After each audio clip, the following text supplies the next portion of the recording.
Okay, I think we're almost ready for this. Do I have all my windows set up? I don't remember if I have all my windows set up. That one is apparently set up. And my great big spreadsheet, yep, that's set up too. Okay, yeah, we're good to go. So let's just get rid of this. And we're off. Hello, Shadowcat back, and we are working again on our Final Fantasy module for Pathfinder. We are still working on the Summoner, still working on Espers. We have a lot of them done so far, but there's still a lot to go. I knew this one was going to take a while. However, the last time we were here, we did 3 of them. So, who knows? We might make some good progress today. We have 2 on the table today, that being Faerie and Golem. And if we have time, maybe we can squeeze in a 3rd one. The Lich is also on the table today, if we can get to it. If not, it'll have to wait until next time. But we're getting pretty good at doing these. We're getting pretty fast at doing these. I don't think it'll take too long. It's going to depend on how kind of intuitive it is to build, and how much the chat distracts me in the process. So, let's see if we can get through this. So first things first, we're going to need a browser? Hold on. Can we get that? Okay, we got that. Now, why does the browser not work? I literally just checked you. Why are you not working? Chrome, Chrome, Chrome, Chrome. No, no, no. There we go. Yeah, that's the one I want.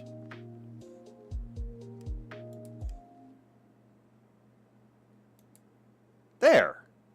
I say, how was that so hard?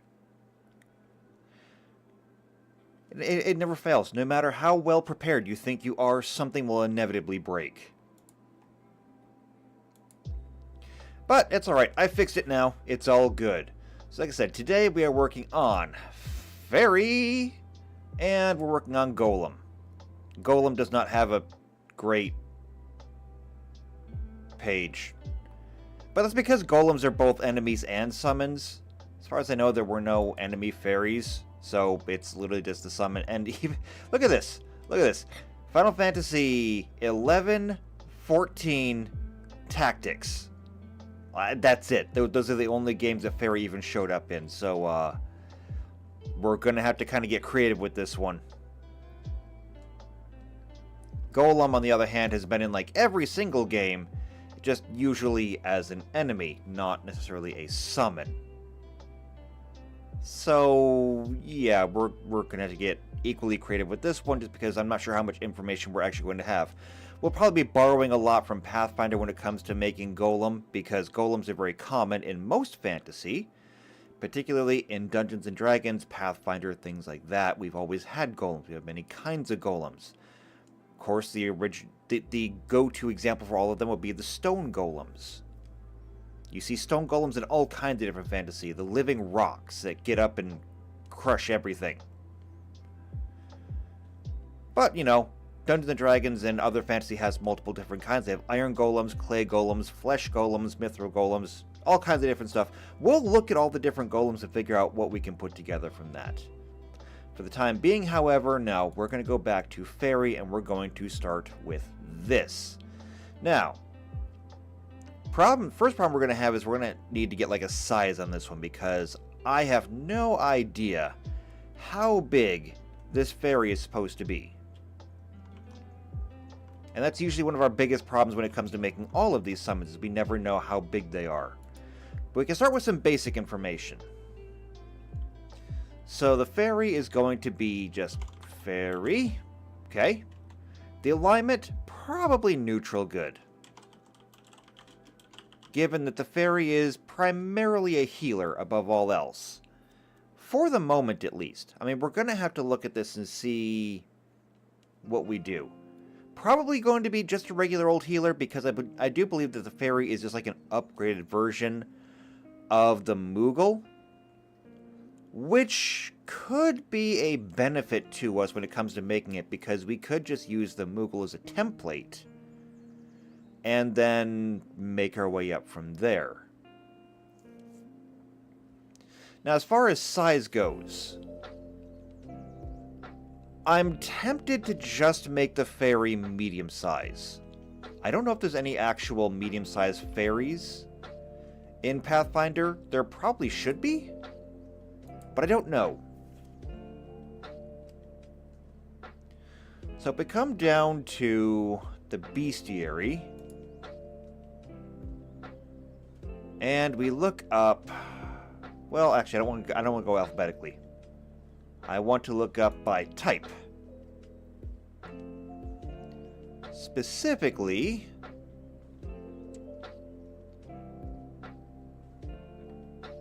here we go. I want to see Fae. Now, when we're looking at Fae, we saw this before when we did just a quick look. There is no just plain old fairy, so we got to pick something that's going to kind of fit. Let's see. Agent of Chaos Water Nymph? No. If we're looking for something that's kind of healy, I should have done some research into this beforehand. It's either that, or we could skip the whole Fae aspect, and we could go for something that's really healy, and that'd be something more like an Archon. So we're talking, you know, just good aligned outsiders at that point. Let's see, Faerie Seer, Faerie Maid. Did we look at the Faerie Maid already? I think we might have. This is a fire fairy, actually. Where's the description? Tall, lovely women dressed in loose, flowing gowns made of feathers. Well, that does kind of fit. Let's see. They have blonde hair, glowing eyes, and a cloven hoof on one leg. Yeah, we looked at this one before. I remember that, because they only have one... They have one beast leg, and that's kind of weird. So, yeah, I don't think we want to use that one. But we might not use any of these. I'm just kind of looking for something that we might be able to use as a template. If we can't use it as a template, then we'll just, you know, make it our own, right? So, Rizulkas, no. Redcaps, no. Sprites are way too small. Swan Maidens? I'll take a look at that. What's a Swan Maiden? Alright, so medium Fae, they are shape changers. Did I already look at this one again? I might have already looked at this one again. Tall, regal woman clad in a long cloak of pristine white swan feathers and silvery armor with a winged helm. Well, our fairy doesn't have a helmet, but then again, neither do any of the other classes we made so far. They are Fae shape changers who vow to protect the unspoiled wilds from the encroachment of civilizations or evil. They live in small flocks among secluded lake shores. Because stealing a swan maiden's cloak robs her of her shape-changing ability, most maidens avoid humanoids and take up armor and weapons to defend themselves. Kinda cool, but not quite what we're looking for. And in fact, I'm not entirely sure that I'm going to find what I'm looking for in here. So, we may just have to do this on our own. And that's fine. If we're going to do this on our own, we're just going to get to it. And if we're going to do this on our own, that means that I get to pick whatever size I want to make the fairy. Which I think I'm going to make this easy, and just make the fairy medium size. So, medium size. Which means no bonuses, no penalties, and it's still a step up from the Moogle, who was small. So, larger summon, gonna have better spells. The type will, of course, be an outsider. Initiative, we'll get to. In fact, initiative, senses, all that stuff, we'll have to get to that after we take care of this. So, I may as well take care of all of these. Now, given that the fairy is what it is, and given our point array here, what is our highest score going to probably be? It's probably going to be Wisdom. So we're going to go ahead, we're going to put the 16 into Wisdom. And since the fairy is not going to be a very physical fighter, it's probably going to be 14s for both of these. And we're going to go ahead and put the highest number, or the next highest number, the 12, into dexterity. We can have the constitution be 11, and we'll put the 10 in strength because our fairy is probably not going to need strength. But this does mean that we'll have some decent... Actually, you know what I'm going to do? I'm going to switch the dexterity intelligence. I'm going to put the 14 into dexterity, put the 12 into intelligence. Just because our summons aren't really going to need the intelligence as much, and the extra reflexes will help. Because, once we fill this in, that is going to be a +2, that's a +0, that's a +1, that's a +3, and that's a +2.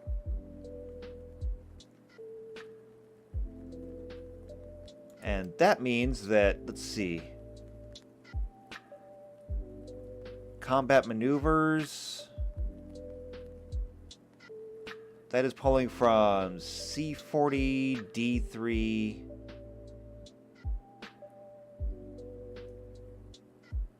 okay, so that's pulling from everything up here, right. And why did the HP not change? Oh, because there's nothing there, that's why. What did change, however, is our saves. Our saves and our armor changed. So with a 2 in dexterity, we get a +2 armor there. So that's good. As for these saves, we get 2 good, 1 bad. And the 2 good are +9, the 1 bad is a +5.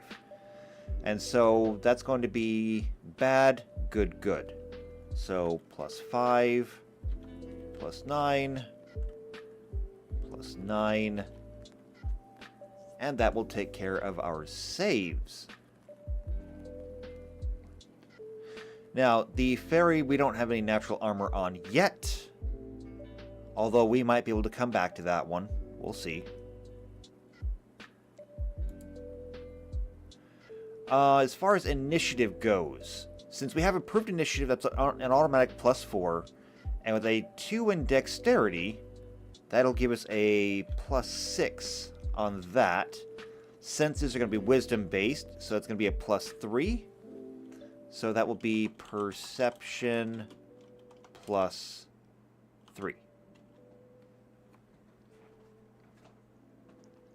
And the aura, not really going to have much of an aura.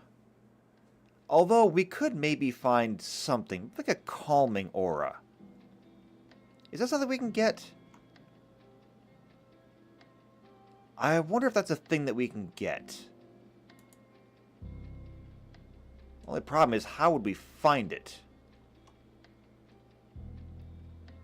I'm not even sure how we would find that. Let me do a quick search. Not on that page, though. That page. So let's search for the SRD auras.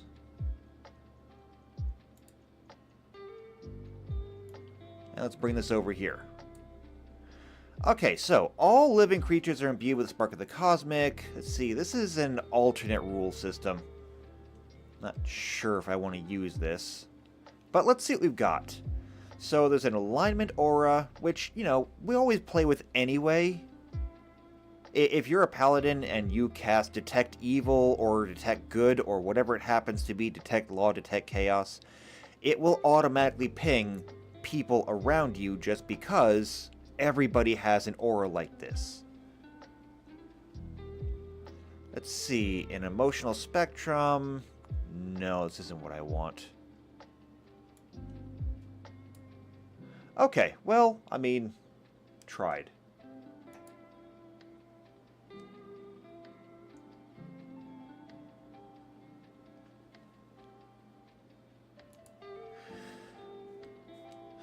That being said, there is no reason why we could not make our own aura.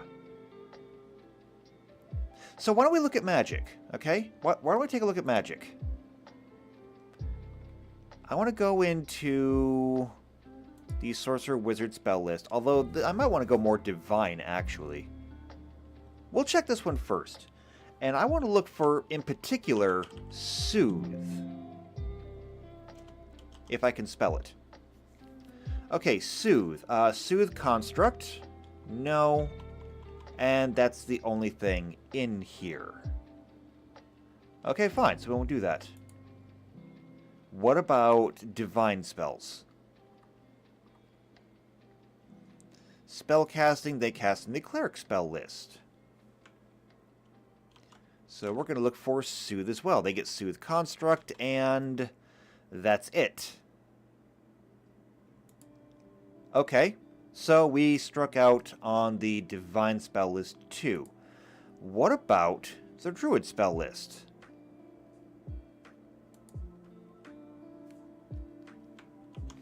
And Soothe. There is literally nothing under the name of Soothe in this spell list. Is there anything in any spell list? Because I'm looking at something that kind of want to make some... They want to make some people not want to attack the Faerie.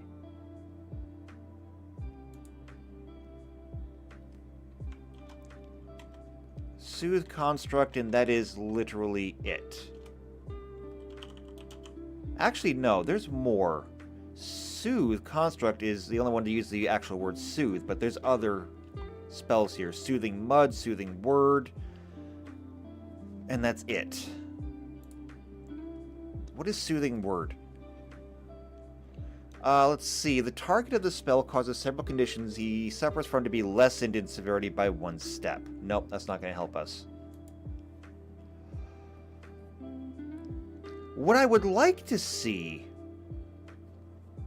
is, if you're familiar with the trading card game Magic the Gathering, there is a card in that game that's been in there for a long time called Pacifism. You attach it to a card, it's an enchantment, and when you attach it to a card, that card, whatever creature you stuck it on, can no longer attack or defend. It has been neutralized.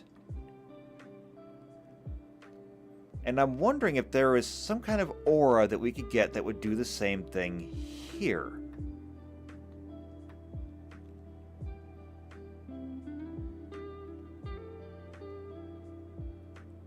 Although I'm not sure. I mean, that's just one option.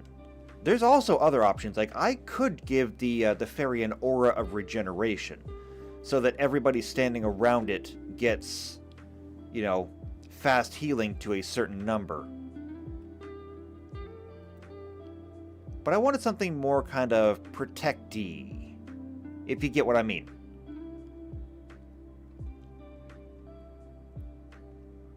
I just don't think I'm going to find it. And there's a whole lot of spells to go through, so we definitely cannot go through all of them. You know, as unfortunate as that might be, then again, I mean, if that's the kind of content we're into, I could probably make a fortune just by reading the phone book. Actually, no, I couldn't. When's the last time anybody saw a phone book? I know I don't have one anymore.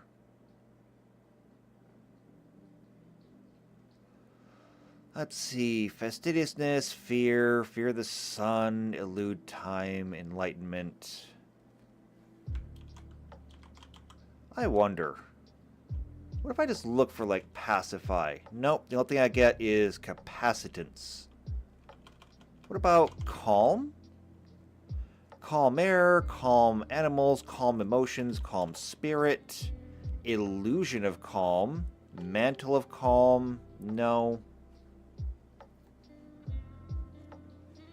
Yeah, I just don't see anything that really fits. That's unfortunate. Alright, so we may skip the aura altogether then. It's either that or I think it would just be a healing one. But given the healing spells that the Faerie is going to have anyway, I feel like having fast healing is kind of pointless. Because we gave Cure and Cura to the Moogle. So it only seems fair to give to Faerie the Curaga and Curaja spells. Which, I mean, great for them. Although it does kind of beg the question. I gave the Moogle Cure and Cura. Why would you ever want to use Cure in the first place? I think I asked this before, too, and I didn't have a good answer then. Because it doesn't really make a whole lot of sense. Hey, JP's in the chat. Hello, JP. You're late. We're currently trying to figure out what kind of aura we could give to Faerie. I was first thinking of something kind of pacifying, but then I was thinking about maybe something regenerative. But given that Faerie already heals, then I don't see why giving an aura of fast healing would really be that much of a bonus. And so I'm just looking right now at spells in general, trying to find something that might kind of make sense.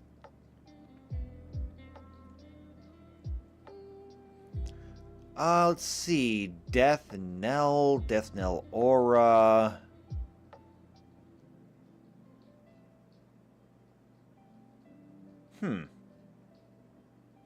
Well, hey, what is this? Entice Fae Lesser?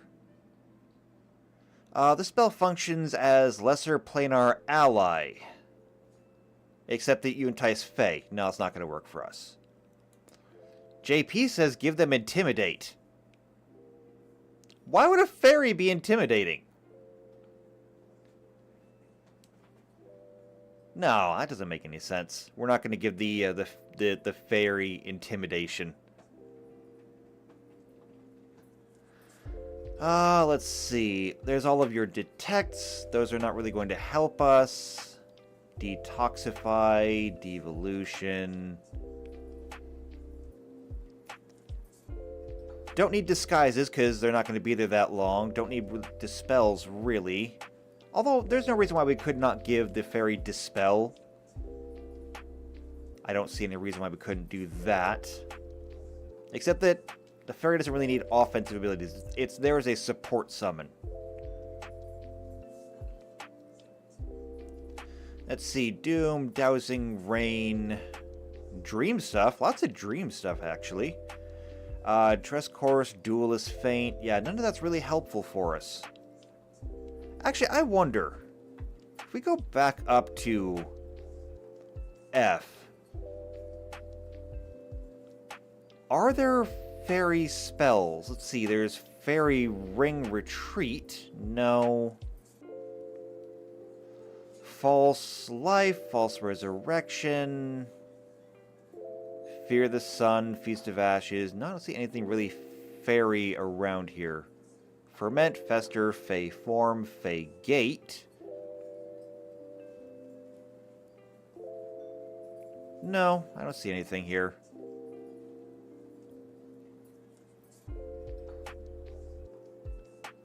Actually, I kind of wonder. What if...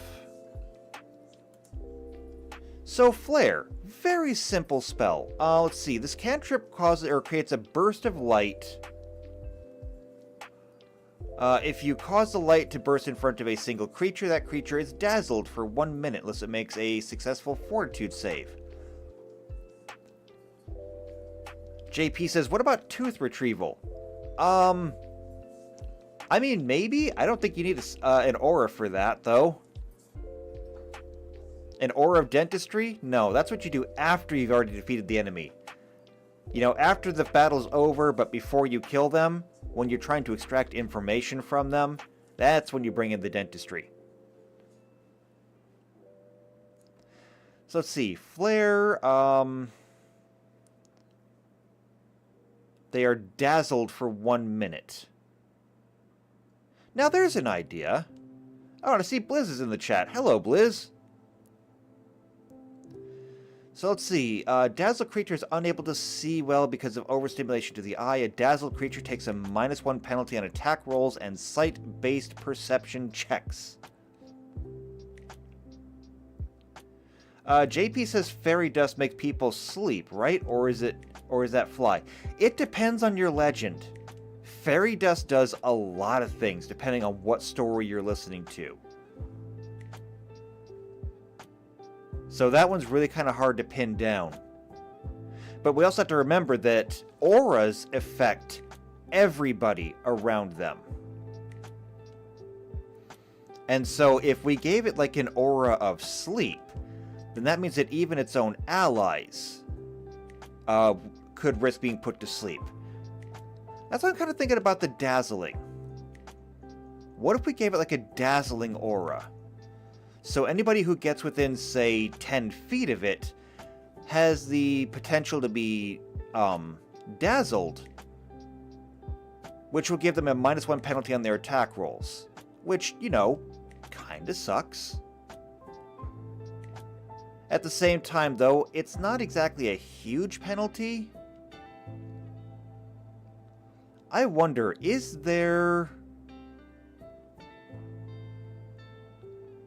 a step up?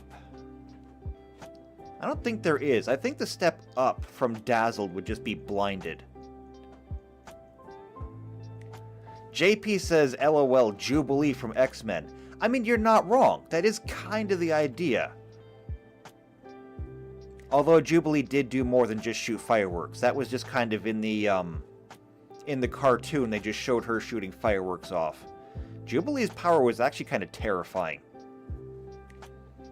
She didn't just shoot off fireworks, she made things explode.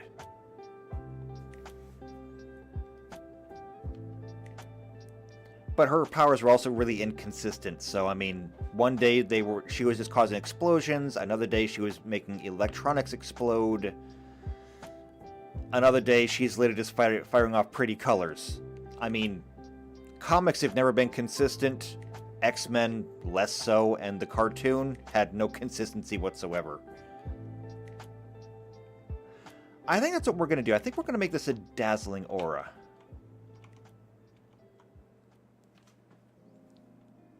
So I'm going to say dazzling aura 10 feet. And we're going to make that a DC...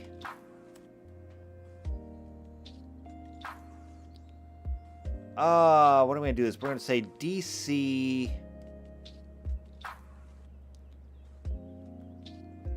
10 plus...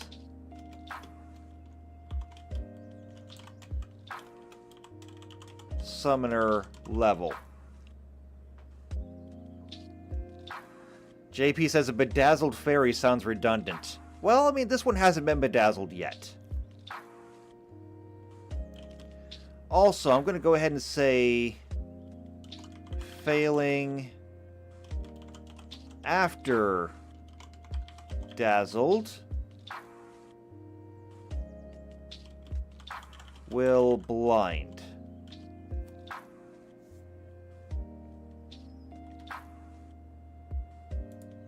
So let me just change the alignment on that one. So there we go. So it's a 10-foot radius, so just 2 squares away. If you get within 2 squares, which is, you know, spearing range, usually, you risk being dazzled. However, being dazzled is only a, it's only a -1 penalty on your attack. However, if you stay there, then you risk being blinded. And I mean, that will be significant. Because blinding essentially gives all creatures total concealment, which means it doesn't matter how high you roll, you flip a coin whether you hit it or not. It does make things all but impossible to hit.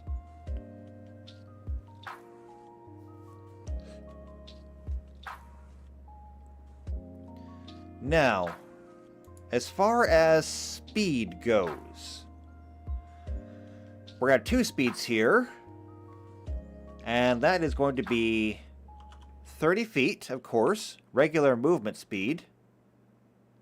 JP says permablind or temporary blind. No, it's going to have to be temporary because we can't just blind permanently. However, we have to also remember that, you know, this is Final Fantasy, which means that even though you're blinded, if you've got a white mage on your team, you can be healed instantly.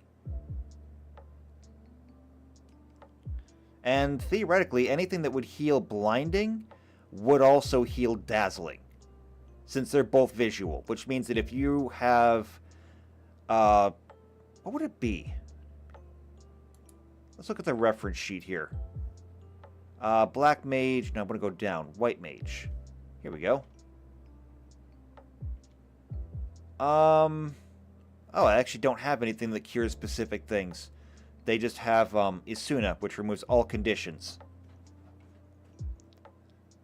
So, yeah, I mean, just... If you got a white mage who knows Isuna, then wipe everything out. It's going to cure blindness. It'll also cure literally everything else that's wrong with you at the same time. Anyway, though, speed 30 feet. And I'm going to say fly 20 feet. Because it's a fairy and it has wings. As far as the attacks go, the fairy doesn't really have any. I wonder, do wings count as like a weapon?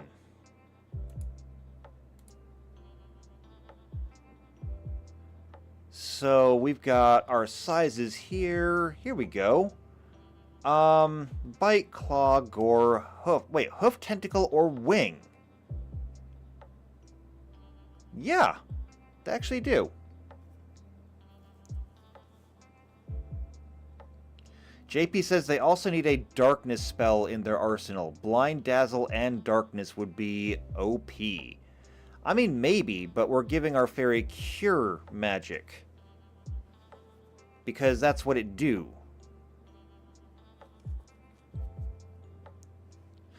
Alright, so...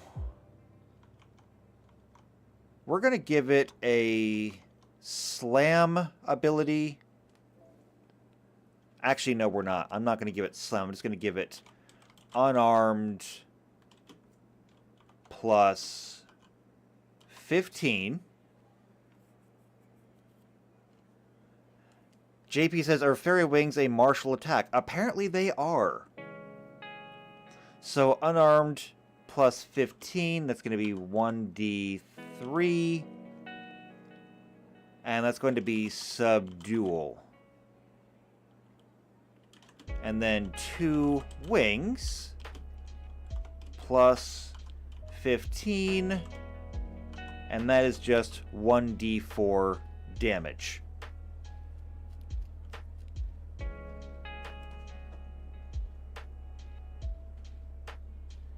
And I don't think I formatted that right.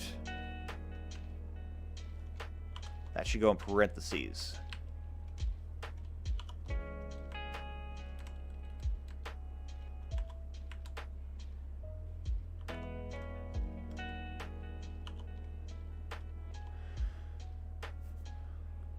And actually, I didn't even need to put that there. I have multiple spots for this.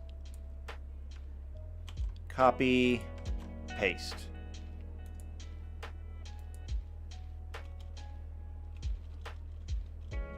There we go. JP says fairy wings would tickle. Yeah, except have you seen the fairy?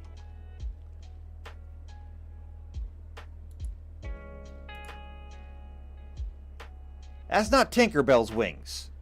Those are full-on angel wings. Getting smacked by these is going to be like getting smacked by a condor. I have no doubt that these would hurt. But I mean, it's only 1d4 damage, so it's not going to hurt a lot.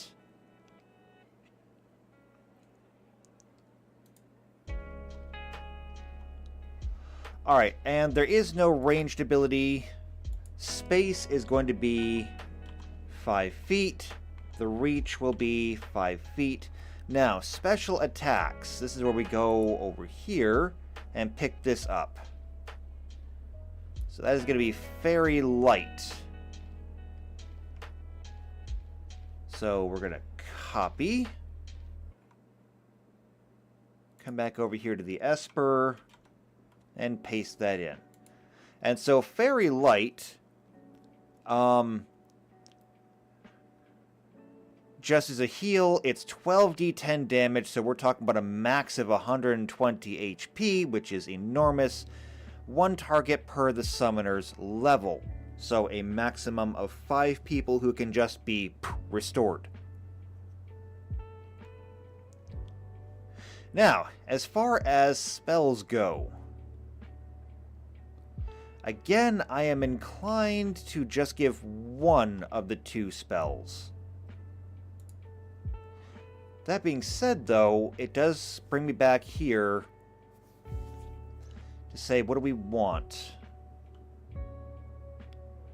So, we've got things like re-raise, we've got things like regen. All of these would technically fall into the, These would technically fall into...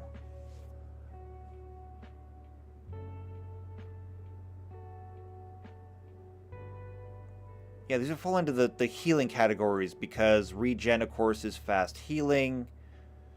Re-raise would bring you back if you went down.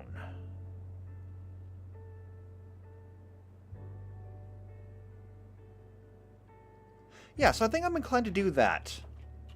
I think I'm inclined to do that, and not just that, but to go back and maybe fix the Moogle too. So for spells, I think I'm going to go with Curaga. And that, if we come back over here to our White Mage, Curaga is 3d20. So 3d20. Now, re-raise. Re-raise is a little bit different because it has to technically trigger.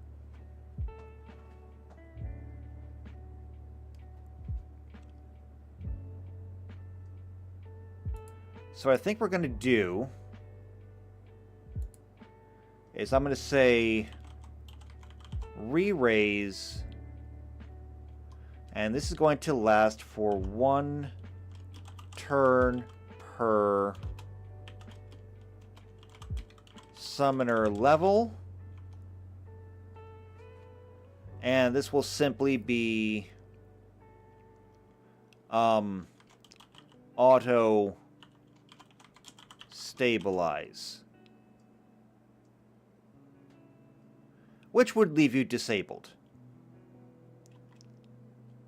And then regen, which is going to be 2. It's going to be fast healing 2 per summoner level.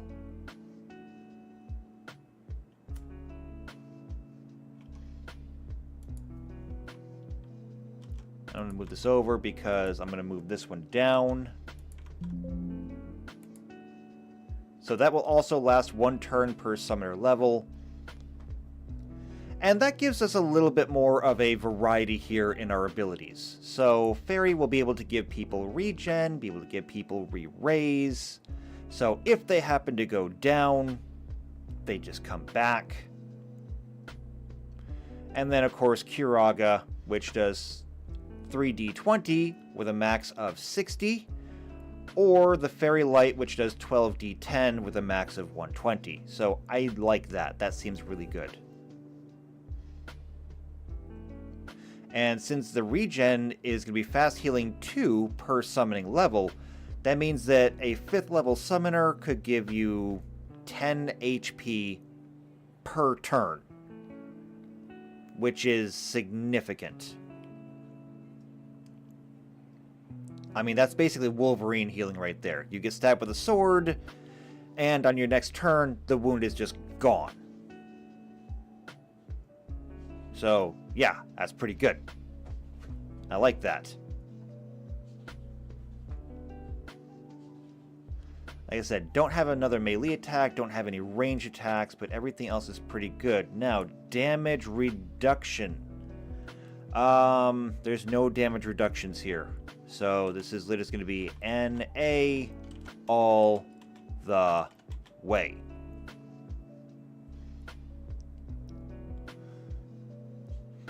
Faerie will not have a lot of defenses. But that's fine, because Faerie has a very non-violent kit. The whole dazzling aura around it prevents people from coming up to it and trying to stab it. You can try to shoot it. You might even succeed in shooting it with guns or bows or whatever happens to be. Either way, though, it's going to take a while for you to bring down the Faerie. But yeah, I think that looks pretty good, actually. I don't think there's anything else that I really need to do we? I mean, languages, probably not going to be important. Feats, I can't really think of any feats to give it. And one thing that I don't have pulled up here is going to be down here, Summoner... Eidolons, where is it? There it is.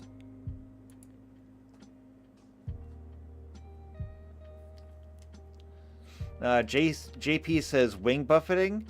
Wing buffeting knocks back attack. Don't really have it in Pathfinder. That would technically be more of a bull rush attack. And even then, I kind of feel like having the dazzling aura takes care of that. Like, I agree, having the wing buffeting might be good if we didn't have the aura, because that would mean that anybody who did come and try to hurt the Faerie could just be knocked back. But I think the aura being a constant effect, probably better. Now we look at evolutions. Base magic. I don't really think there's anything in there that we need, especially since we've already got Flare as a constant ability. Bites, bleeds, claws, climbs, gills, hooves. No. Improved natural armor. Thick fur, rigid scales, bony plates, giving it +2 to natural armor. I don't really see that being appropriate for the Faerie. Improved damage. So, one of the Eidolon's natural attacks is particularly deadly. Select one natural attack form and increase the damage die by 1 step. This evolution can be selected more than once. The effects do not stack, however. So we could technically make the abilities a little bit more damaging. Like, if we were to look over here, for a medium-sized creature, a slam attack would be 1d4 damage instead of the normal 1d3. So, should we do that? I don't see a need to. We've already got the wings that do 1d4. And we shouldn't ever need them anyway.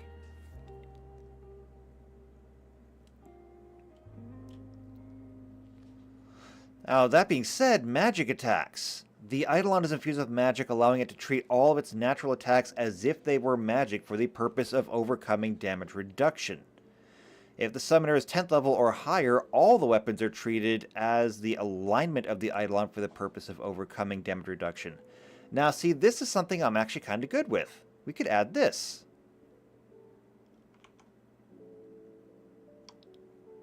So we could come down to feats and just say magic. Was it magic damage? No, magic attacks. There we go. And that means that we can come up here to this one and we can get rid of the subdual part. And just do that. And Tux is in the chat. Hello, Tux. Tux says change it to a 1d24 and I'll take it. No. No, I'm not doing that. And technically that would be 2d12. But, again, we're making a healer, and we can already heal way more than that. Look, if you want a highly damaging one, just wait till we get to the next one. So there, we got magic attacks. Pounce, pull, push, reach, no, scent, skilled. I don't think that hardly any of these we really need to worry about. I mean, ability increase. Let's see, it grows larger muscles, faster reflexes, greater intelligent, or another increase to one of its abilities. This increases 1 point by +2. Can only be applied to an individual once to an individual ability score, plus 1 additional time for every 6 levels the summoner possesses, which means that we could technically do this 4 times? Or does that mean that you could do that technically 4 times to any one skill at level 18? I'm not sure. I'm not messing with it, though. Let's see. Constrict, energy attacks, extra leads, flight. No. I don't think there's anything else we really need here. So I think that we are good to go with the Faerie.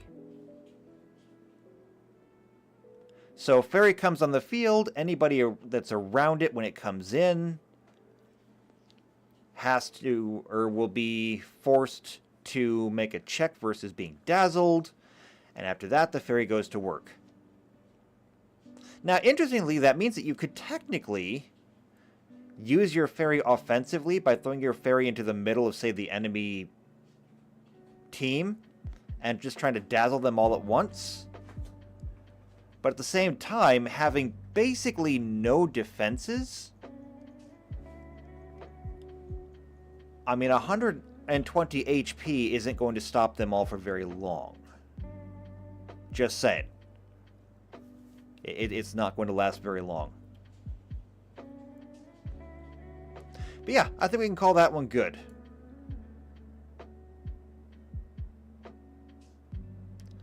So we're just going to come down here and get all of these.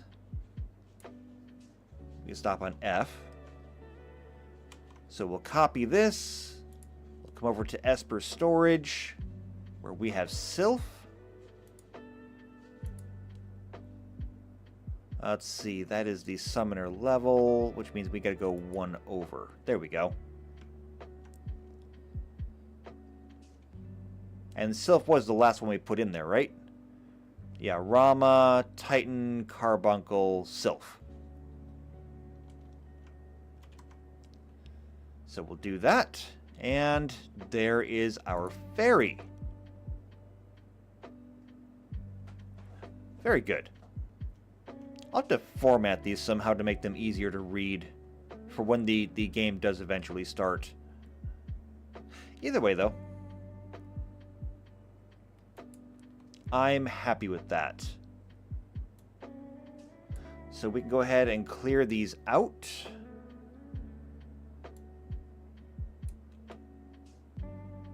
This entire block here can go away. And so can this block here.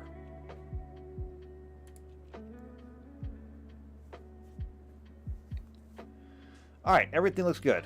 So, now that we're done with that, we move on to the next one, that being Golem. So, Golem is a summon and an enemy that appears in various games in the Final Fantasy series. They often appear as humanoid giants, usually composed of inorganic materials such as clay, rock, and metal. As a summon, its special ability Earthwall puts up a barrier that absorbs physical attacks. As an enemy, the recurring types of Golem are the Stone Golem and Mithril Golems. Let's take a look at some of the other ones.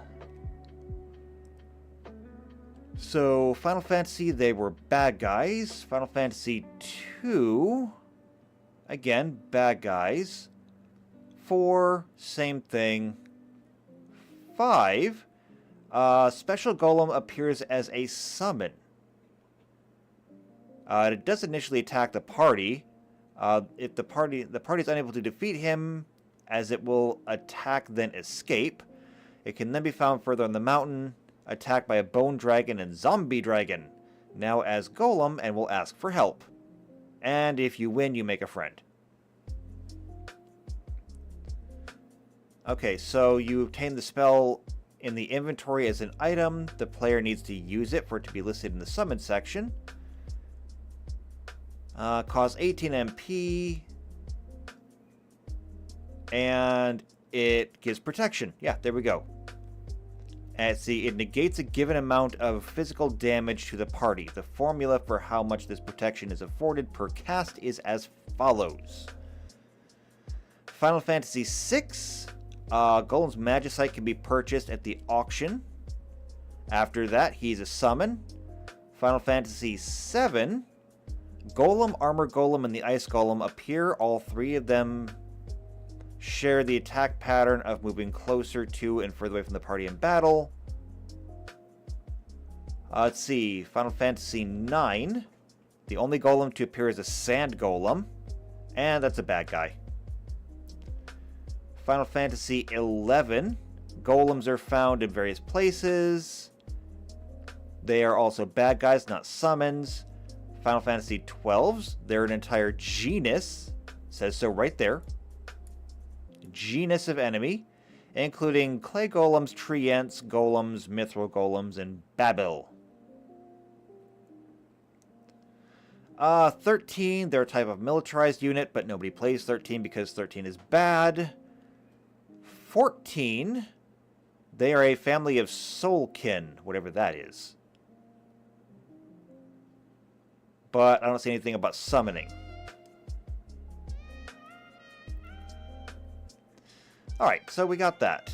Oh, and then of course if we continue down, Crystal Chronicles, Adventure, Dimensions, and Tactics should be in here somewhere. Right? Maybe? You guys did remember that was a game, right? No, I think they forgot that Tactics exists. Or I missed it somehow.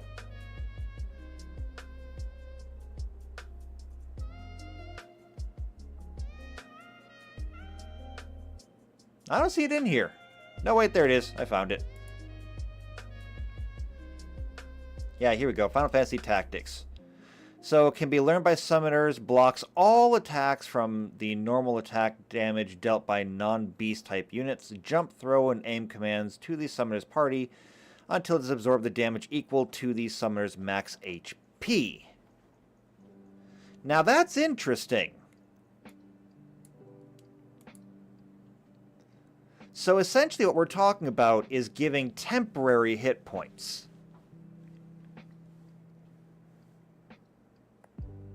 And that is absolutely a mechanic that we have space for. Okay. So let's start building this golem. And I have no idea how big it is. Does this picture show us anything? No, it really does not. Okay, that's fine. So why don't we go to the bestiary then and start doing a little bit of research. We want constructs. Specifically, we're looking for golems. So why don't we do a search? Golem. Blood golem. Here we go. Golem. And there, as you can see, on the left, is all the various types of golems. There's a lot of them. However, the one that we're going for right now, I do believe, is going to be just the stone golem. Because, I mean, he's made of stone. Look at that. Look at all the rocks. You can't see the top is kind of cut off, but he's even got trees on him. He's a stone golem. So, a stone golem, see, towering automaton bears likeness to archaic armored warrior. It moves with ponderous but inexorable steps. And it is a large construct. In this case, it's going to be a large outsider. So, let's start filling it out. First things first, Golem. The alignment for this one is just going to be neutral, because rocks don't care. The size is going to be large, which means that I do believe this is going to be a +1. No, this one needs to be a -1. This one can be a +1.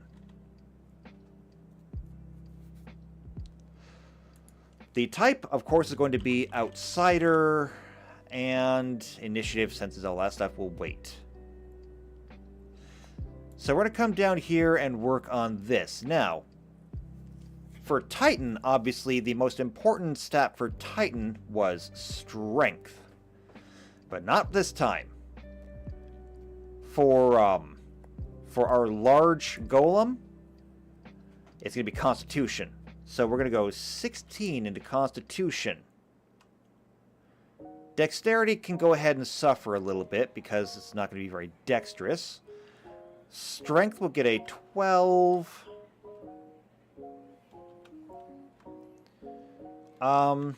Given that it is a creature of the earth, I'm inclined to give it a 12 for its wisdom. Let's see. That leaves us... Or no, wait. I want these to be 14s. My bad. 14s. Now we need a 12. And I don't necessarily know that it matters which of these it gets put in. The only one that matters is the 12 because that's going to get a bonus. So I'm going to put the 12 here in Dexterity. And then these really don't matter as much.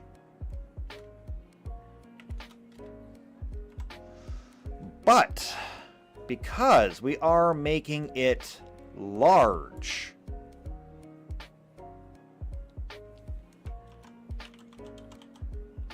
we need to come down to the Eidolon.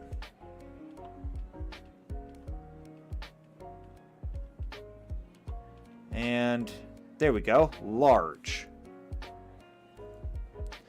So whenever we increase the size of an Eidolon, making it large, it gains a +8 to strength, 4 to constitution, and 2 to its natural armor. So that means that our strength is going up by 8. That will make that a 22. Constitution goes up by 4, making that a 20. And a +2 to natural armor.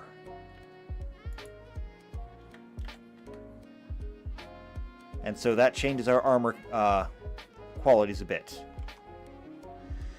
In addition, it takes a -2 to its dexterity. Also, another -1 penalty to its AC, but we already got that. So we need to get the -2 to dexterity. That will drop dexterity down to a 10. So, in terms of bonuses, 10 is a +0. 11 is a +0, 14 is a +2, 10 is a +0. However, 18 is a +4, which means that 20 is going to be a +5, and 22 a +6. And that changes our CMB and CMD significantly.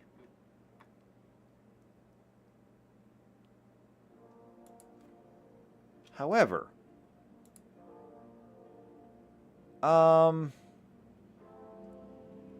this should be taken into consideration up here. D3? Oh, D3 and E3. Okay, so they neutralize. Gotcha. That makes sense then. Alright. +6.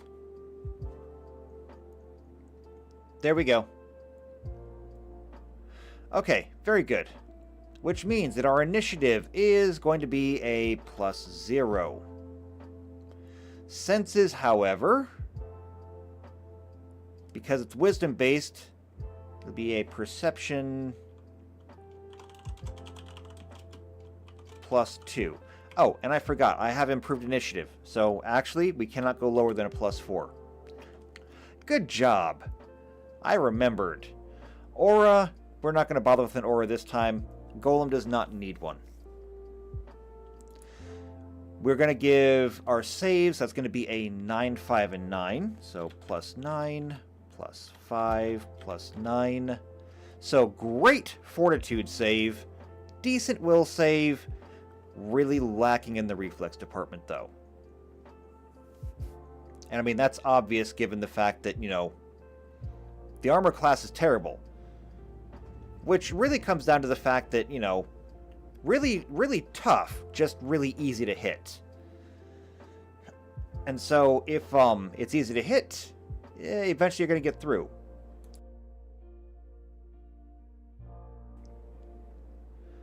So damage reduction. Now this is something that we actually are going to want to include.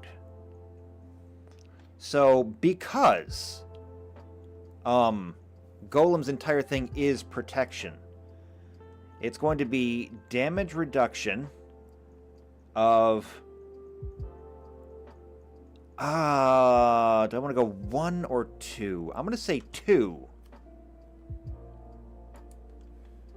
2 per summoner level.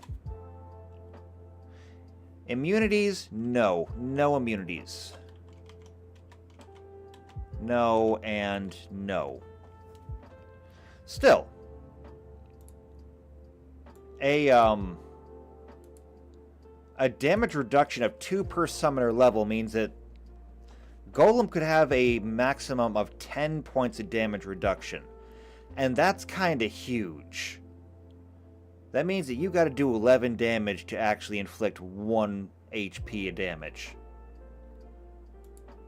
Now, that being done, speed. Let's go back and look at our stone golem, because it does say they are ponderous. The speed is 20 feet, which is not that bad, actually. So speed is going to be 20 feet.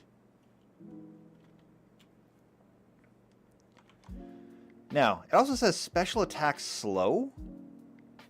Stone Golem can use a slow effect as a spell as a free action once every 2 rounds.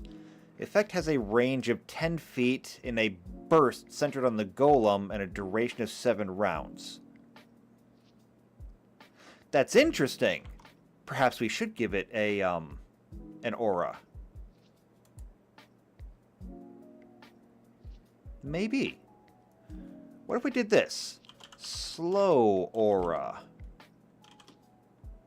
And the DC for this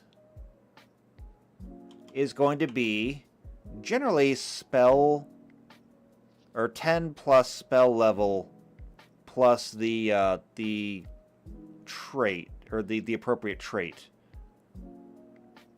Attack slow. No, wait, here we go. Slow spell. That is a level 3 spell. So we're talking 10 plus 3.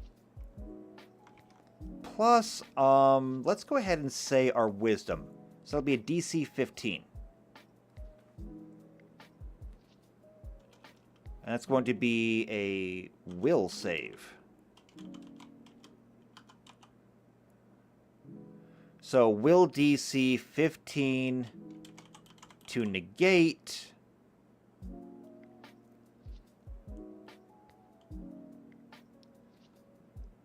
And since it isn't a persistent aura, it will persist so long as you're inside the aura. If you get out of the aura, then you no longer are under the effect.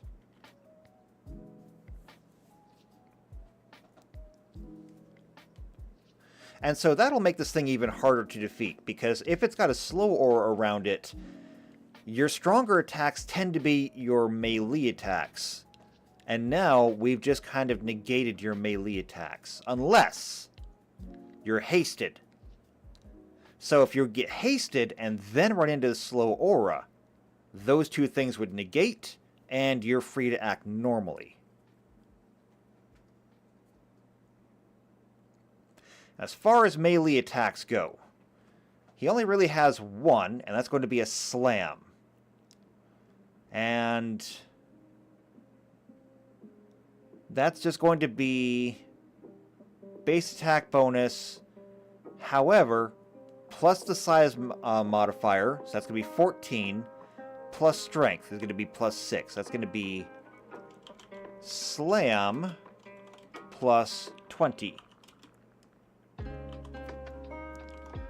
And if we check over here, a slam for a large creature is going to be 1d6. Plus strength. So 1d6 plus 6. Which is not bad. That is a minimum of 7 damage, a maximum of 12. It's the only melee attack that he's got. It's the only one that he needs. As far as space and reach go, he's going to be large, tall, which means it's going to be 10 foot and 10 foot.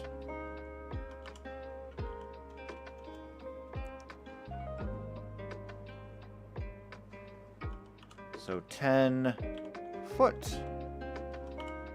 10 foot. Oh wait, hold on. I did that wrong.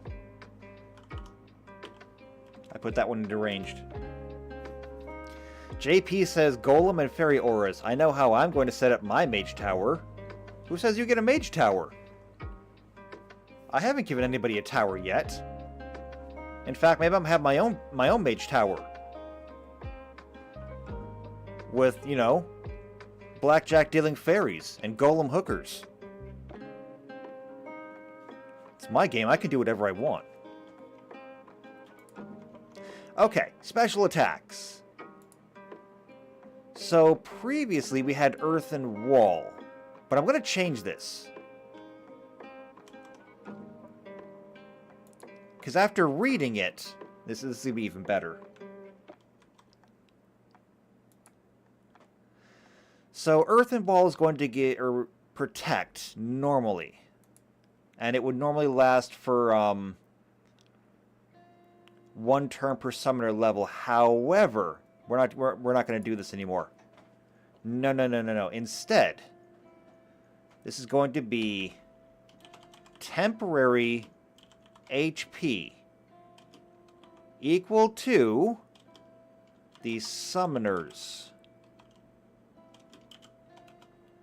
Now, it did say max HP, I do believe. Didn't it? Let's see. We'll block attacks. Yeah, equal to the summoner's max HP.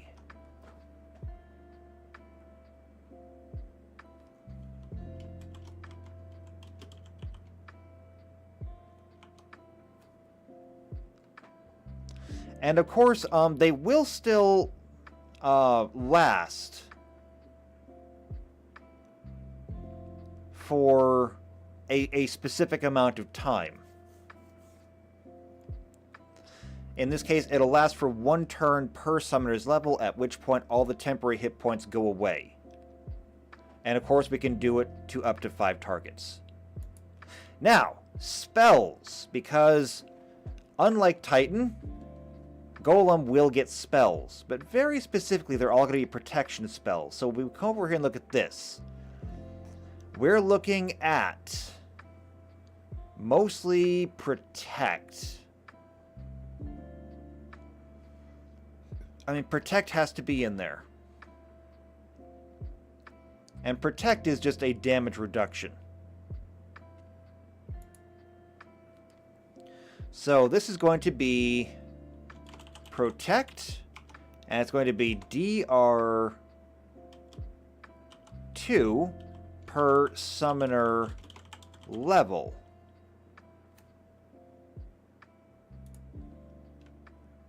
And of course it will last for 1 turn per summoner level. I also kind of want to get wall. However, I don't remember what wall did. Wall is right here.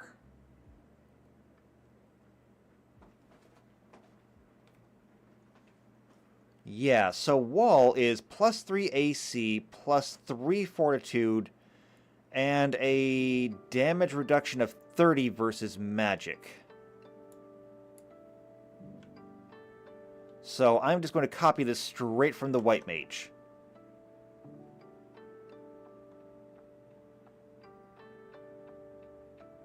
Ooh, actually, hold on, we've got Protect and Protect Ja up here.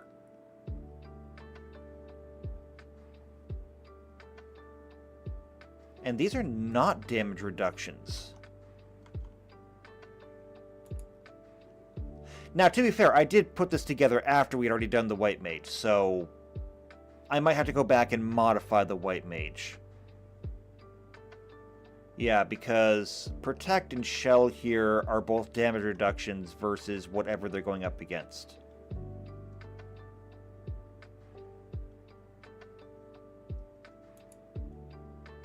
So we look at wall down here.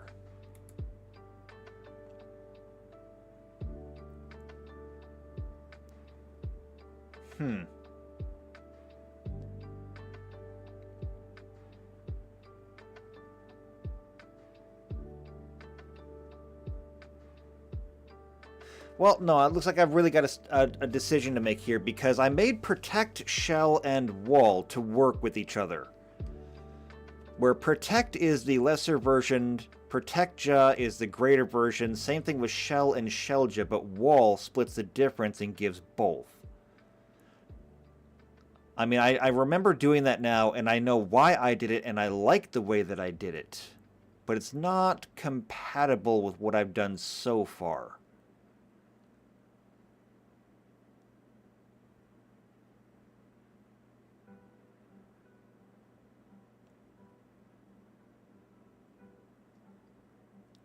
Unless, what if I were to combine them?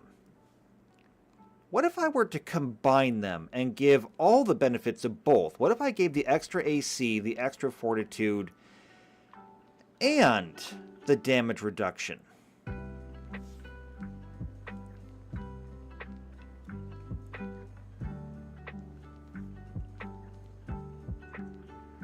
Yeah, I kind of like that.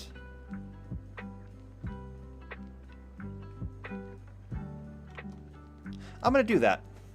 I'm going to do that. I'll have to go through and clean a few things up afterwards, but I think that'll be all right.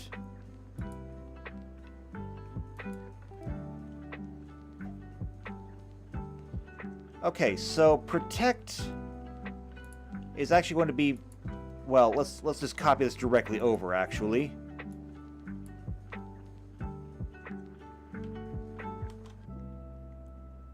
I'm just going to copy that and paste it here.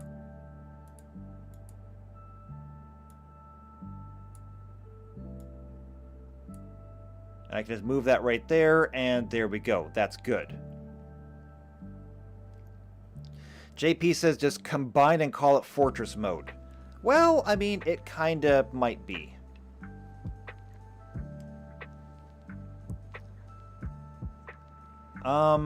So yeah, that gives that, but I also want to add in the, I want to add in the damage reduction. And so this is going to be damage reduction of 2 per summoner level.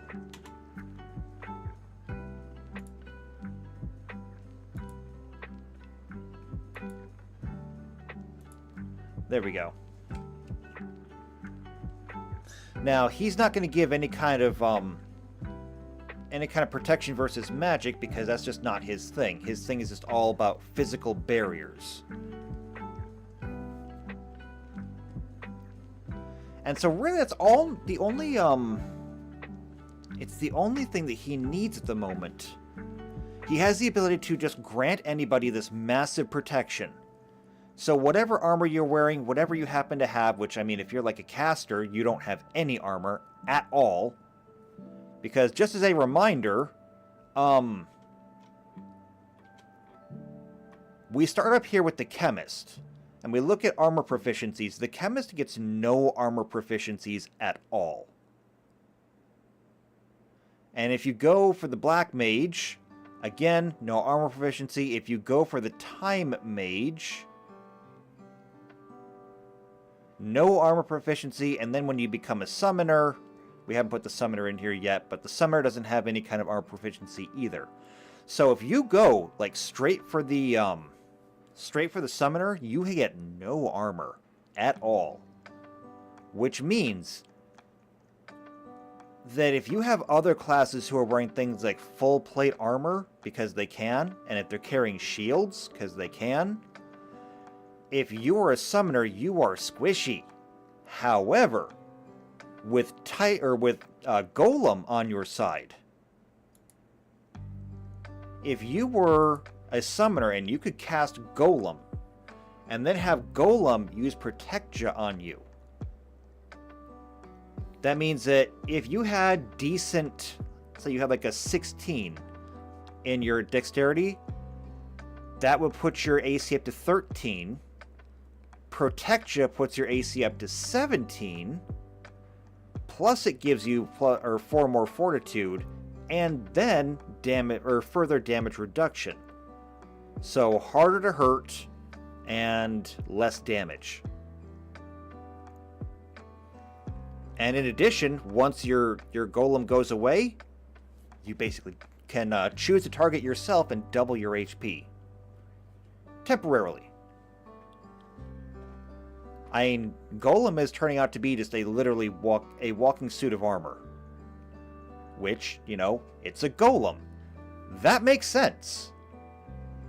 That makes perfect sense. Golem should be a walking suit of armor.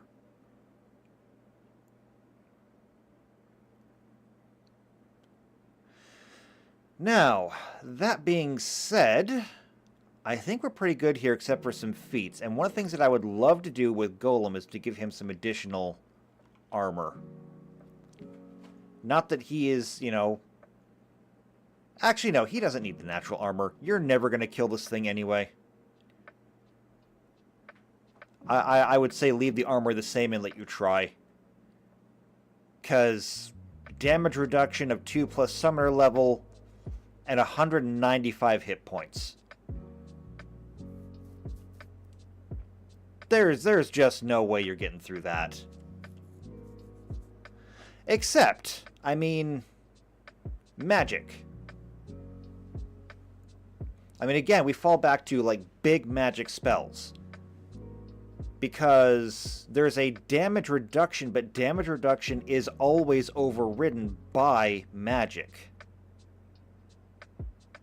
And so if you go after Golem with some third or fourth tier magic, we're talking like Firaga, well, all of your Agas or Ajas, 195 hit points is going to go away pretty fast. Especially if you roll some really high numbers. So yeah, I think Golem is pretty good to go. Let it be the tank, but let it have a weakness. Everything should have a solution. And right now it does.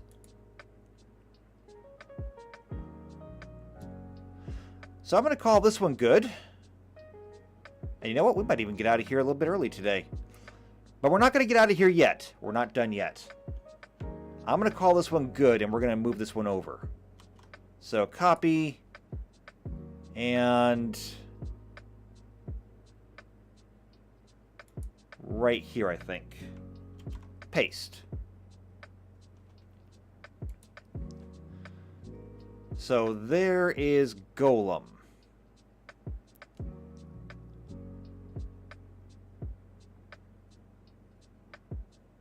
Alright, looks good.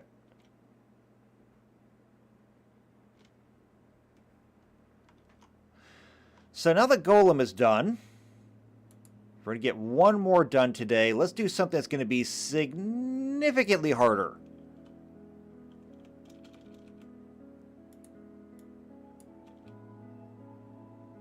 Let's see, well, that can go away.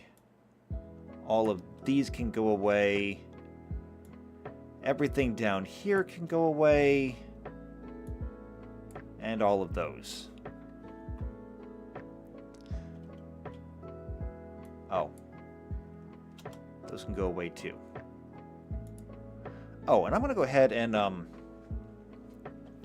do this. I'm going to say penalty bonus. That way I remember which goes in these two.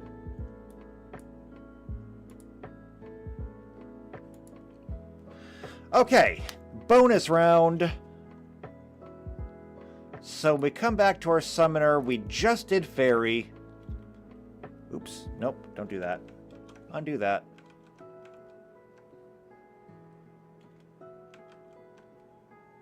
There we go. So we just did Faerie. We just did Golem. It's time to move on to the Lich. This ought to be fun. So, Final Fantasy Tactics. Magically oriented, the Summoner. Let's find our Lich. There he is.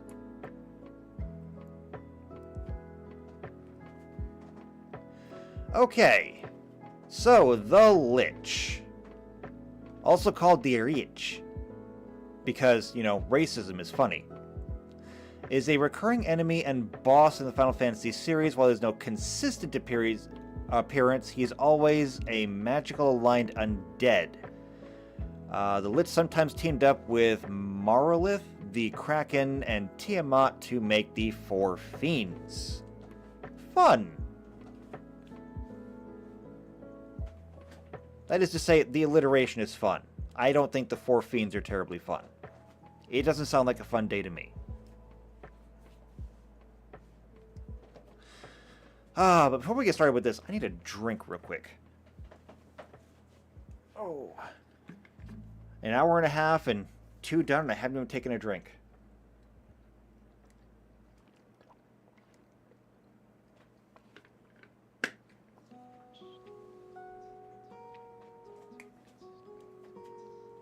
Okay, much better.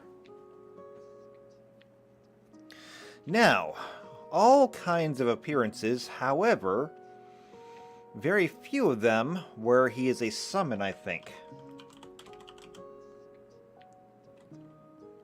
So there's 15 appearances, and looks like most of them come from Final Fantasy Tactics.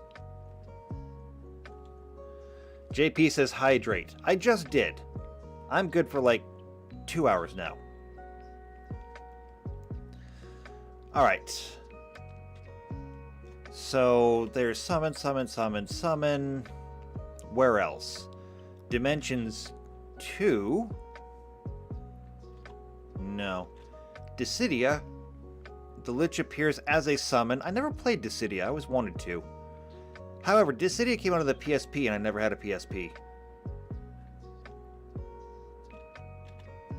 Let's see. When summoned, it uses the Earth Arcana, which casts Doom on opponents' bravery points. After 20 seconds, the opponent's bravery points are reduced to 0. Well, that's actually very interesting to know. Okay, we can work on that. We can work on Doom. Trading card game, summons. Okay. So that's about all we're going to get. But we do have a nice picture here. You can't really see it, though. It's too cut off. In fact, it's not even really that nice of a picture. Actually, what if I do this? Open in a new tab. Can I do that? Ah, there we go. Now it's way too big. But there he is. I'm gonna call him Lieutenant Dan, because he ain't got no legs.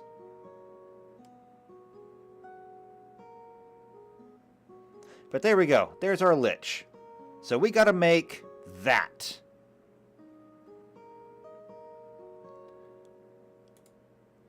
So, interestingly enough, we do have Liches in Pathfinder, because Liches have been one of the big bad enemies in Dungeons & Dragons and that kind of fantasy stuff for a long time. However, Liches in Final Fantasy are just ahead. And obviously this guy is more than just ahead. That being said, though, if a Lich in Pathfinder is just a skull, and this guy has a skull, and it looks like a pretty normal skull, then I think that we can go ahead and just make him normal size. After all, his abilities are not going to be terribly physical, they're going to be more intellectual, and they'd be more magical.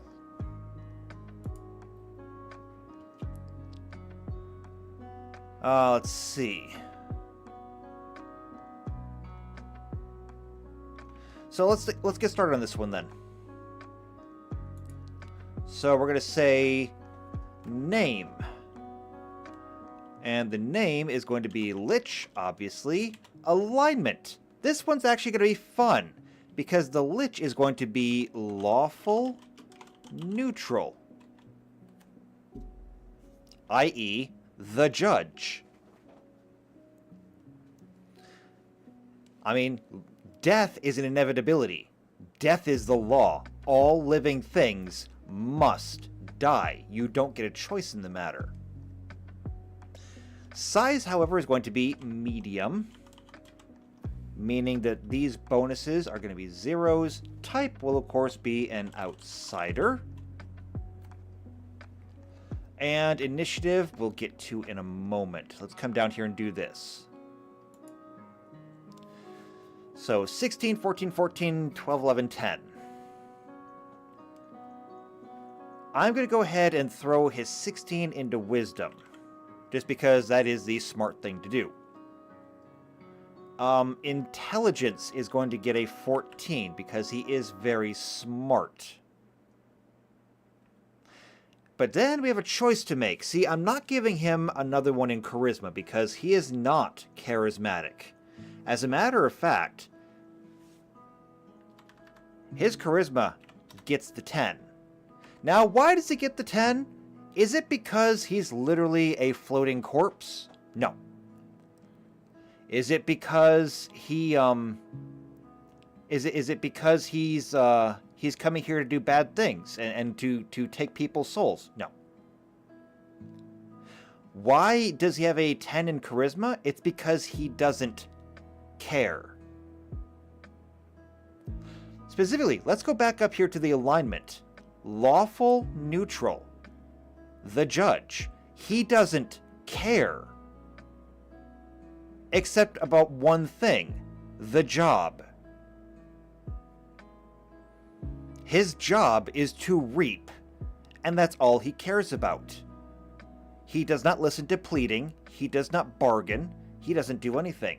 His charisma is basically not important.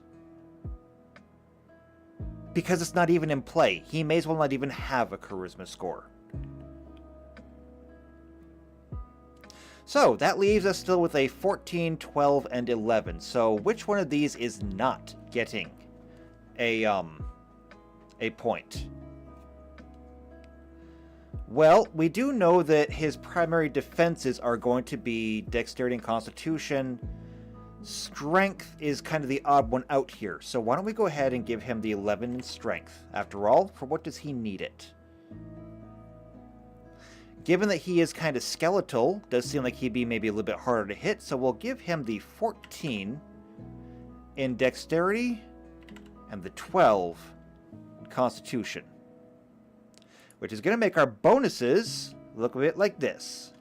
0, 2, 1, 2, 3, 0.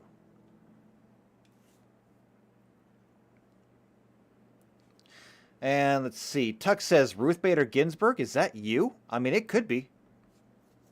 Looks about the same.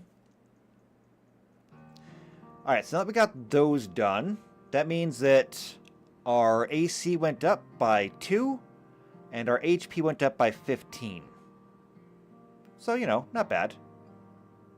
And looking at our saves, we're going to go for our bad save and then our good save. So that's going to be plus 5, plus 9, plus 9. So, not a great fortitude save, but he is a bag of bones. Initiative is going to be 4 plus dexterity, so that will be a plus 6. Senses are going to be just wisdom, so that's going to be a perception plus 3. And you know what we might also get? Life sense. So he can feel whatever is around him. And as for aura, well, aura should actually be really easy. Because aura is going to be a fear aura. And for that, I want to go back to dragons. Or maybe, hold on. Where's the Lich? Lich Newt. Like in Demi-Lich. There we go. So, glittering jewels encrust this leering skull as it floats up into the air on a swirling vortex of dust and shimmering magic. Yeah, this is the Lich in Pathfinder. Now, as far as auras go, do they not have fear? Constant true seeing, at will, greater bestows. Do they not have an aura? Maybe they don't. Okay. Well, what about this? Do we have a Reaper? Bone Reaper, Reaper Born, Grim Reaper. Here we go. So this tall, cloaked, hooded figure stares out from a black hood that covers its head. It wields an enormous scythe in its skeletal, bone-white hands, looking as though it is freezing the very air around it. This is basically the same as our Lich. Does it? It has an aura of misfortune. I'm not familiar with that one. Let's look. Deathstrike, here we go. Misfortune aura.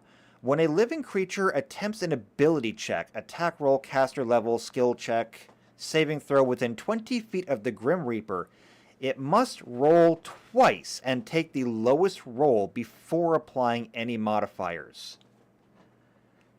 It literally has an aura of disadvantage.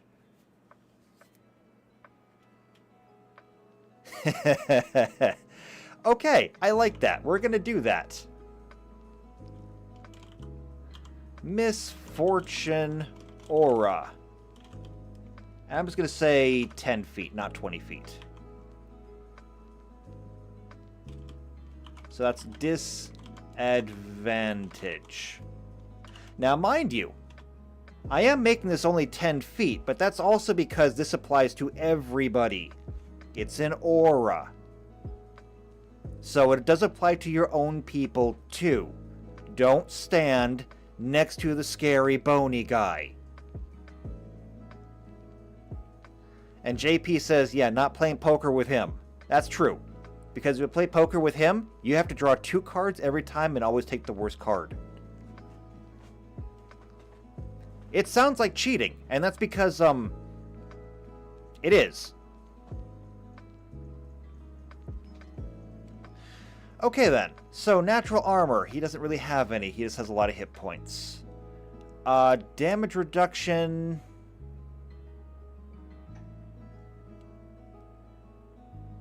Let's see.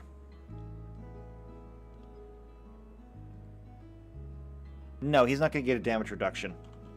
No damage reduction. Immune, however, he is going to be immune to statuses. However, he will have a weakness because these are Final Fantasy rules. He'll have a weakness to healing.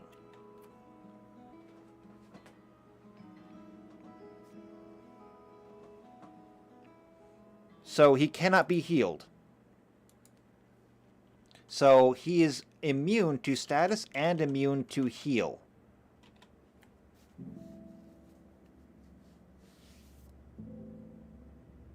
Actually, that doesn't make sense. I'm not going to put that in. We just have to kind of understand that you can't heal him. There's no way to actually heal an undead.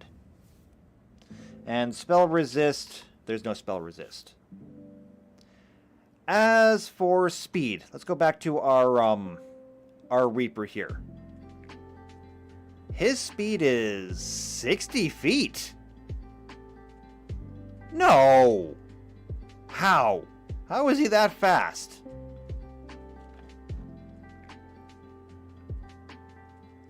What is it? Oh, he's a challenge rating of 22. You know, no, that actually makes sense, yeah. 60 feet speed, yeah, that makes sense. Not to mention a 90-foot fly speed with perfect maneuverability. Oh, and for melee, a +5 keen adamantine scythe.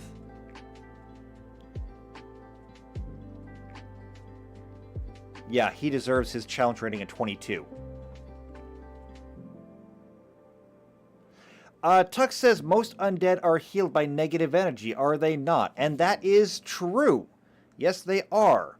However, we are playing by Final Fantasy rules here. So there's really no way to channel negative energy. In any other circumstance, you would be right about that.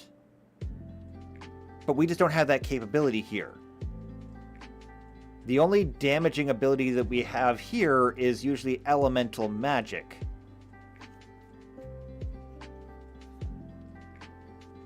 So unfortunately, no, there's no way to heal your Lich. But I mean, that's fine. You don't really need to be healing it anyway. And if they can kill it faster than its summon time, they kind of deserve it.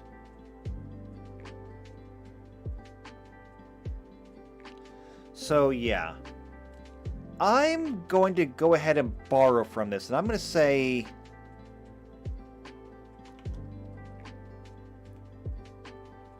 I'm going to do this. Since it looks like it is half as fast, or 50% faster than its walking speed, I'm going to say this. I'm going to say its speed is going to be 30. It's going to be 30 feet. However, I'm going to say it's got a fly speed of 45 feet with perfect maneuverability.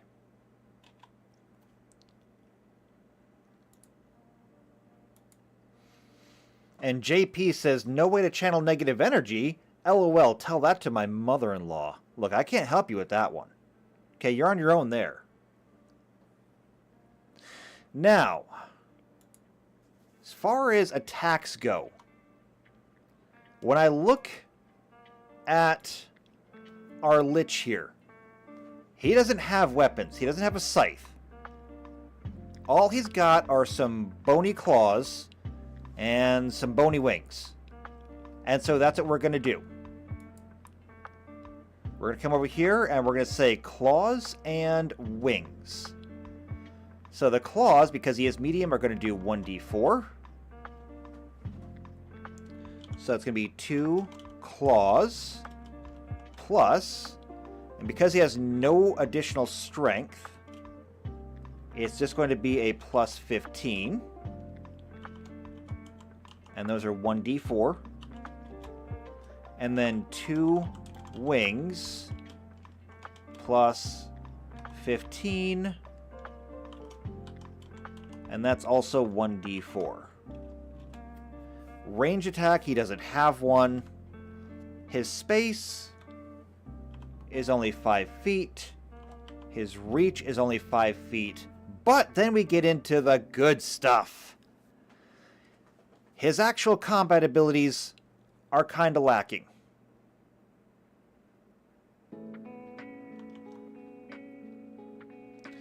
But what he lacks in physical combat abilities, he's going to make up for here. So his special ability is right here.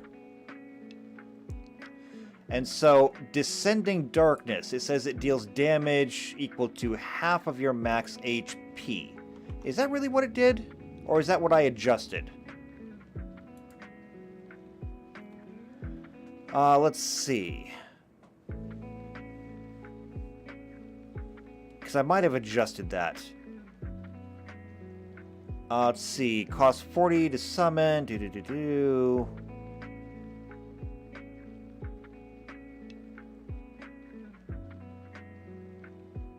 Let's see. The Lich is an undead mage that spits out a blast of black lightning as it flies overhead. The attack is especially effective against Lucavi demons, as it can do 999 damage to Ultima, because it works by dealing half the monster's maximum health and damage.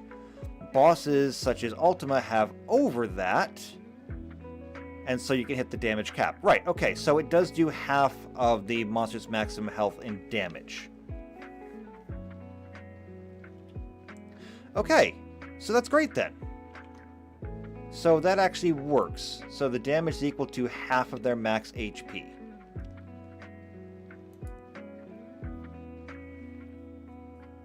And I currently have this being in a 5-foot radius. I don't know, I'm starting to think that maybe that is a little bit low.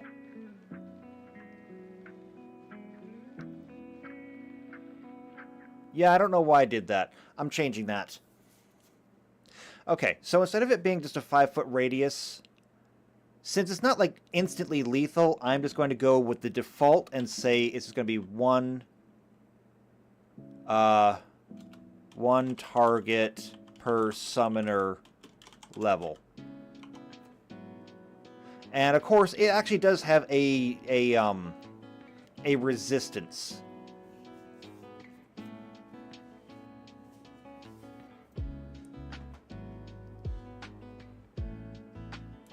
Spells, on the other hand, it's going to get 2 spells in particular. Those are going to be Doom and Death. Now, we should have that over here in storage. Because I know for a fact that the Black Mage has Death.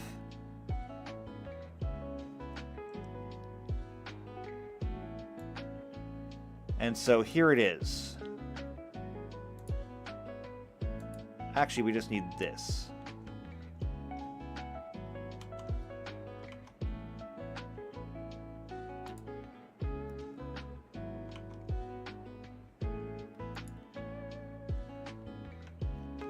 So Death is going to go just like that. Except I'm going to make the DCs a little bit harder, I think. Well, no, I'm not.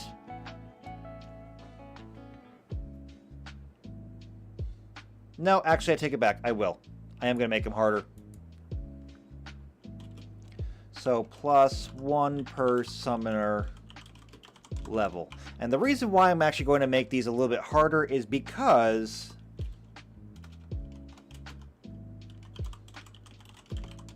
the summon is only here for a maximum of 5 turns.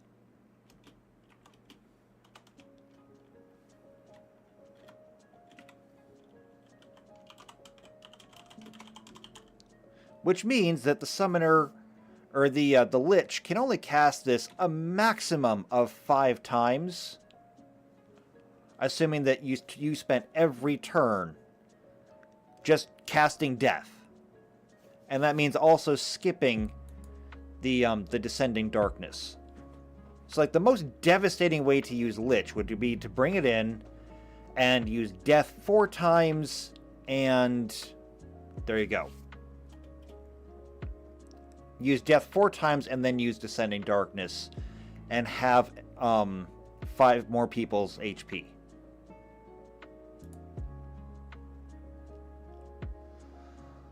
Okay. Doom, on the other hand, I don't know if we have anybody who's done Doom yet. That would be more of a time mage thing, I would think. Maybe a monk? No. Well, they got Quivering Palm. That's Doomfist. But that's kind of different. So, Mystic, Time Mage, Slow Haste, all of that stuff. Quick Meteor. Nope, not there. What about the Geomancer? He gets doomed, doesn't he? Yeah. And so for here, Doom just says that it's a KO in 1d6 turns. KO, of course, being dropping you to -1, and you're then dying. And so I think I'm just going to steal that from here. And so we're just going to say KO in 1d6 turns. So you get doomed, and that's it. And there's no save from it either. So you might roll really low, and on your next turn you go down. Sucks to be you. Otherwise, though, there's still time for somebody to either purge the condition from you with something like, say, Isuna, or Dispel, or to get a re-raise on you so that you come, like, straight back. So, like, Faerie would technically be a good counter to Lich. Lich can cast Death or Doom. Faerie can cast Re-Raise. Or maybe just Life. In fact, we should have given the Faerie actual Resurrection, too. We can still do that, actually. Can we do that? We can go back and do that, right? Esper Storage? No, here we go. Where's our white mage?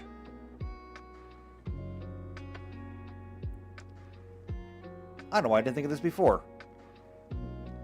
Arise? Oh, no, Raise. Here we go.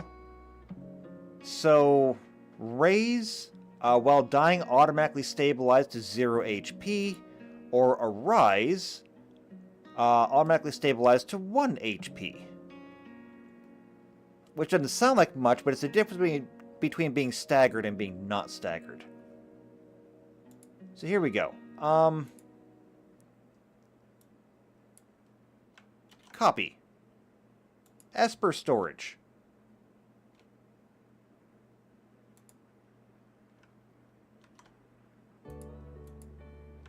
Copy. Yes. There we go. So we can give that to Faerie. Meaning that now Faerie is the absolute counter to Lich.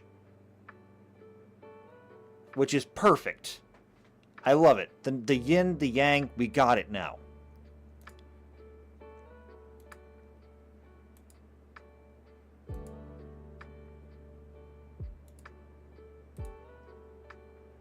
Let's see.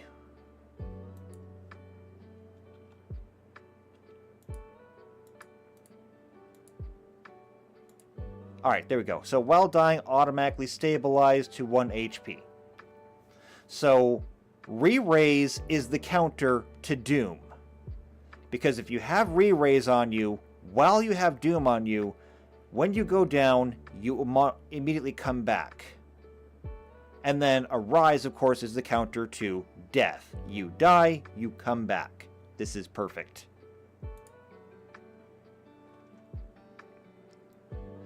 Alright, so that takes care of those.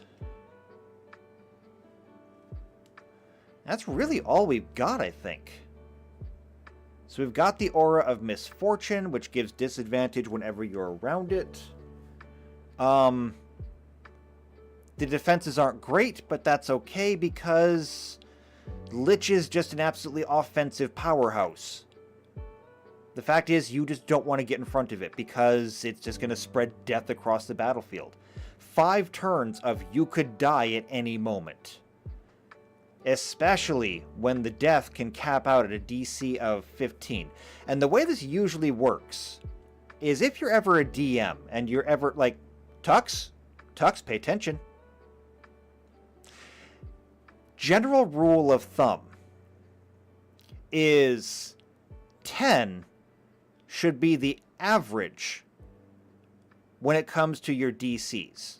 Like, if something is challenging, but absolutely doable, maybe with some degree of failure, like 50-50 chance, DC 10.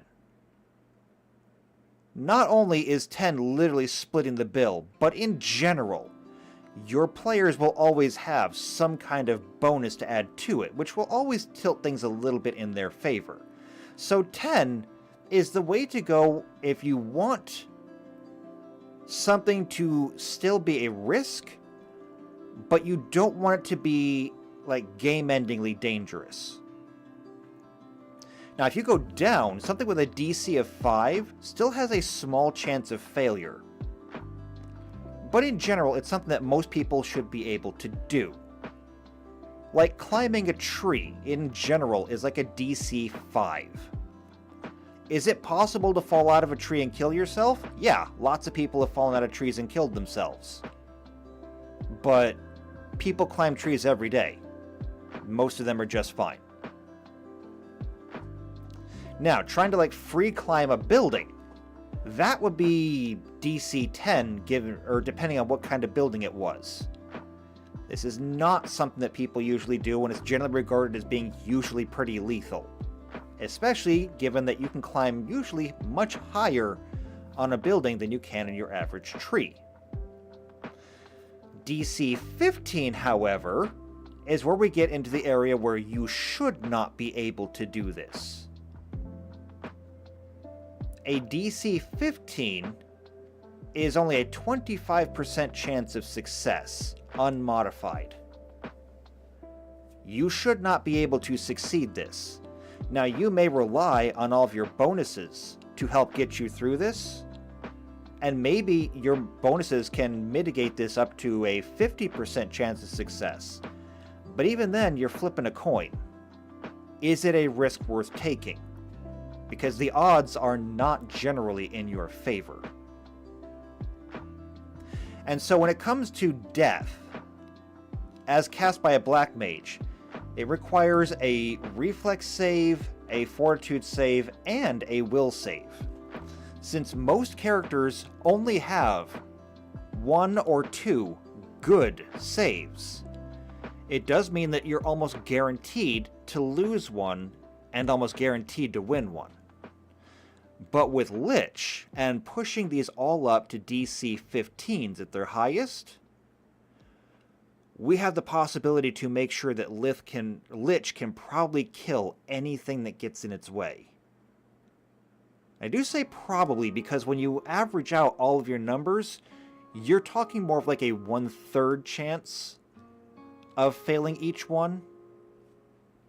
Or rather, 1/3 chance of succeeding each one, which is decent, but still enough that you don't want to get in the way of it.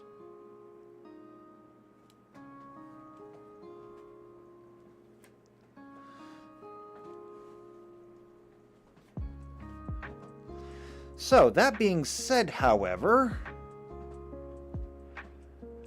I think that's enough for Lich. I think it looks good. We've got all the stats that we need, we've got all of our numbers, all of our abilities are nicely balanced, I think. I think we're good to go. So, okay, I'm going to go ahead and grab it.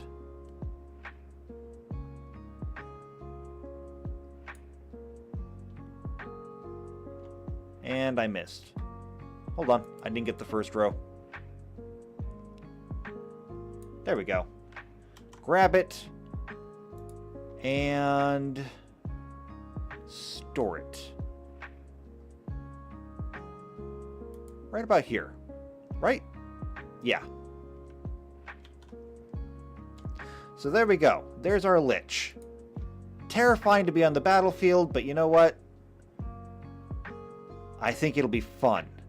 Especially if we ever get Faerie and Lich out on the battlefield at the same time. And I wonder, would you get them at the same time? If we come back here and look... level 3, you get Titan and Carbuncle. Level 4, Sylph and Faerie and Golem. And level 5, you get Cyclops. So you don't actually get Lich automatically. You'll have to go find the Lich. But that's okay. But that does tell me that we need to go through and get the Cyclops. Do we have the Cyclops on here? Did I miss him? No, we haven't done him yet. He's going to be super powerful. But that's okay.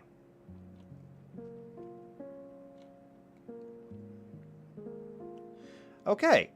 So now that the Lich is done, it looks like the next one up is going to be Salamander, who is going to be just Ifrit on steroids. So that should be fun. After that is Leviathan. And Leviathan is going to be just an absolute monster. Leviathan is going to be in the same category as Titan, as a colossal summon.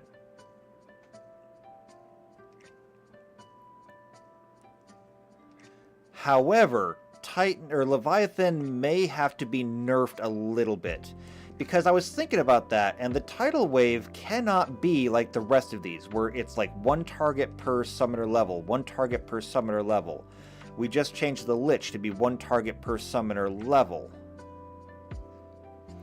The rest of these are limited areas. However, Leviathan's power is like so off the scale that if we keep tidal wave the way it is, I don't know what I'm going to do for Bahamut and Zodiark. Because Bahamut, even Bahamut's Mega Flare, which can do up to 100 damage in a pretty massive area. I mean, Bahamut's Mega Flare is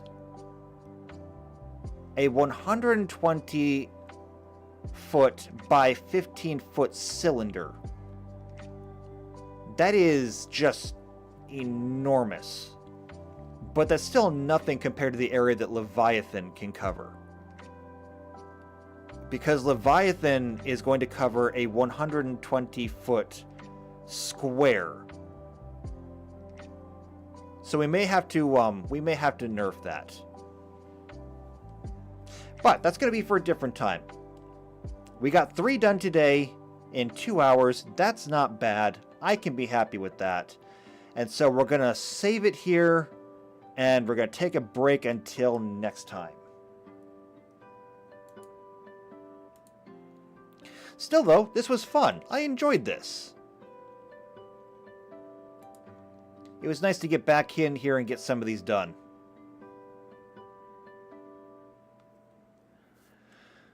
And I'm looking forward to the rest of them, particularly Cyclops, actually.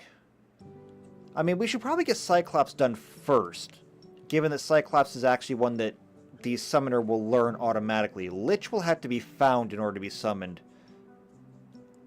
I was just doing them in order of MP cost, and so, yeah. That's why Cyclops is having to wait. That's alright, we'll get to it eventually. But for now, like I said, gonna take a break. Which means that if you want to see more of these, if you want to see the rest of these, we have 1, 2, 3, 4, 5, 6 left. So if we can continue this 3 at a time, we've got 2 more sessions like this left. So if you want to see the rest of this, if you want to see the end of the Espers, and then when we finally get back to doing actual, class professions, subscribe to the channel, hit the bell icon, that way you get notified every time a video comes out. If you know somebody else who's also into either Final Fantasy or Pathfinder, share this video with them because they'll probably enjoy it. I can't make any guarantees, but they probably will. Otherwise though, do me a favor, leave a like on the video, leave a comment on the video, or if you feel so inclined, join the Discord and leave comments there. That's what it's there for. Either way, I hope I hear from you soon. And I hope I'll see you next time for the next tabletop stream. And I guess until then, take care.